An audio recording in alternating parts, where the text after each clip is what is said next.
थंडीच्या दिवसांमध्ये नाश्त्यासाठी एक भन्नाट पर्याय, तो म्हणजे तिळाचा भात। हा भात चविष्ट तर आहेच, पण यातून आपल्याला भरपूर ऊर्जा मिळेल थंडीपासून संरक्षण मिळण्यासाठी। 2 वाट्या फडफडीत भात घेतला, 2 चमचे शेंगदाणे आणि अर्धी वाटी तीळ घेतले। तीळ आणि शेंगदाणे भाजून यांचं जाडसर कूट करून घेतलं।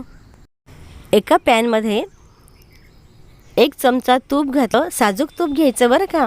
त्यात जिऱ्याची फोडणी केली। जिरे तडतडल्यानंतर त्यामध्ये बारीक कापलेली हिरवी मिरची आणि बारीक कापलेला लसूण घातला, कढीपत्ता घातला आणि हे छान परतल्यानंतर त्यात थोडीशी हळद घातली आणि लगेचच आपला भात त्यावर घातला।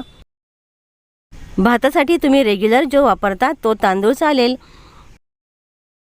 आणि थोडंसं मिक्स केल्यानंतर यामध्ये आपण केलेलं तीळ आणि शेंगदाण्याचं कूट यात घालून घ्यायचं आणि चवीसाठी यात घातलं मीठ। भातामध्ये आधीच मीठ घातलेलं आहे, त्यामुळे कमीच मीठ घालायचं। चवीसाठी थोडीशी साखर आणि थोडंसं लिंबू पिळूया।